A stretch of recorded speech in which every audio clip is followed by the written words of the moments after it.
Welcome everyone to Who's Got the Tea, where we explore all things tea. My name is Shayna Who. I am a tea enthusiast exploring tea and taking you with me. Today is a dessert based on tea. It is a milk tea lava cake. In this case, we're going to be using Earl Grey tea. What more could you ask for? So this milk tea lava cake recipe originates from Taiwan. There is going to be a sponge cake, there are going to be boba on top, and there is going to be a heavy whipping cream type topping, and it's going to slowly flow over the cake at the very end. Let's get started. We first make our milk tea by adding our milk and our black tea, in my case Earl Grey tea.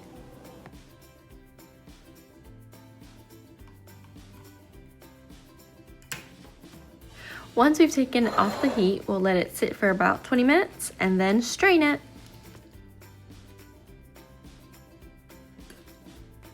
To make our sponge cake, we'll need to separate 3 egg yolks from their egg whites.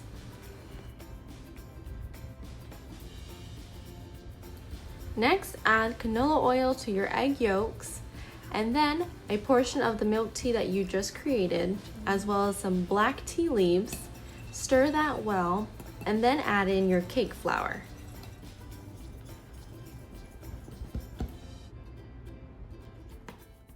Now for your egg whites. Add your lemon juice and make sure not to over whip or under whip your egg whites.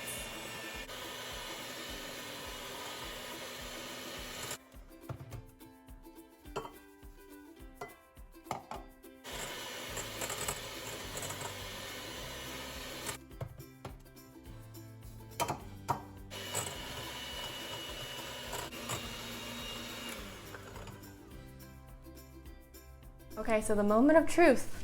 You know your egg whites are good when you flip them over and it doesn't fall out, so. They're good. Next, we want to incorporate the egg whites that we just made into our very thick cake batter. So take a portion out and just lighten that cake batter and then mix everything together.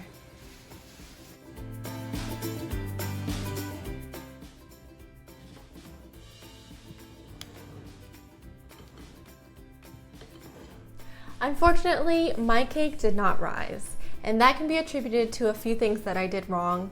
First, I lined my pan on the bottom and the sides with parchment paper.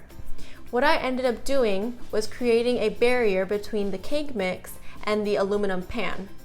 The cake mix relied on the aluminum pan to grip onto in order to rise, so I ended up with a flat cake.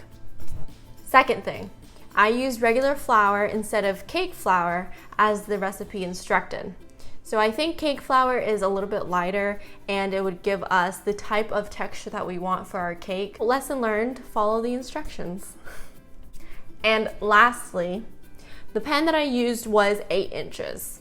For the recipe, it called for a 7-inch pan. Because I didn't have a 7-inch pan, I had to choose between a 6-inch pan and an 8-inch pan. So I went with the 8-inch pan. The pan was too big, so the batter was spread out too thin, and so when I put it in the oven to bake, it first of all baked a lot faster, and second of all didn't rise as high as I would like it to. We are going to try this for the second time. This time using the 6-inch pan because I want more volume, I want that height, and I want to get that lava fall with all my whipped topping at the very end of this video. So let's do it. Stirring and tapping the pan helps to release any trapped air bubbles that may be lurking below that batter.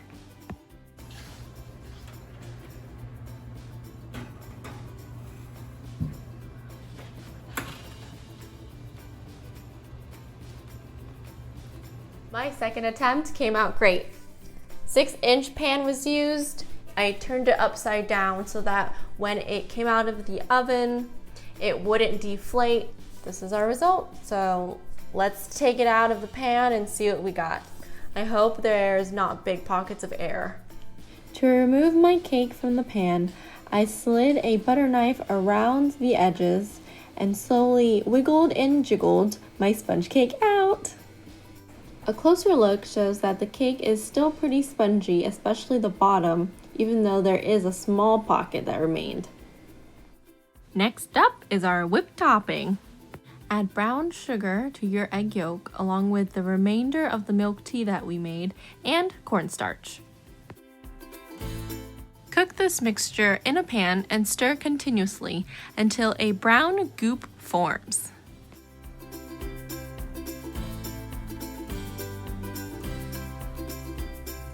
For your whipped topping, it's going to be real simple.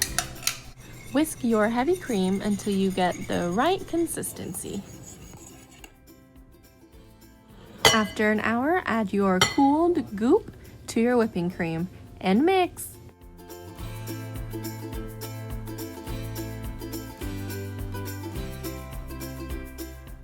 For this recipe, I use instant tapioca bowls, and I made them and prepared them using the directions on the packaging. Ta-da!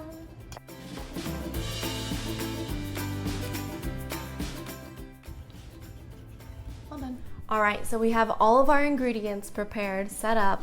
We're ready to just make our lava cake and watch it fall. I also have some extra cake batter that I had. So this is a Boba milk tea lava cake, but because we used Earl Grey, it is a Earl Grey Boba milk tea lava cake. Try saying that 3 times fast. I can only say it 1 time slow. We are gonna assemble this and all see the moment we've been waiting for. If you don't have a cake collar, you can use a clear plastic binder divider and cut it into the shape that you need.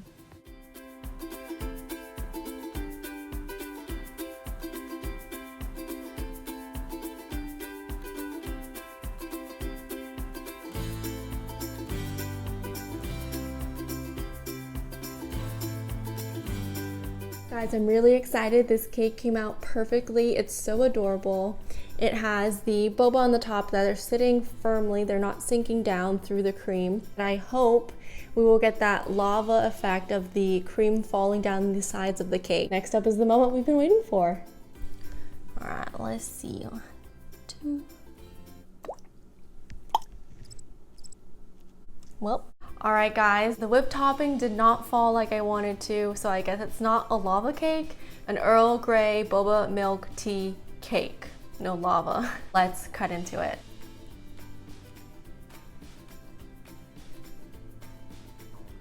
That topping is light and fluffy, that cake is airy, nice and neatly. We got some boba falling in here. Let's take a taste, huh? Whipped topping first. Really subtle. You can definitely taste the difference with the Earl Grey, but it's still so subtle that it's not overbearing, it's not overpowering. Boba. Boba are perfectly cooked. It's more of just present on the cake for texture. Cake kind of smells like a coffee cake. It's kind of spongy.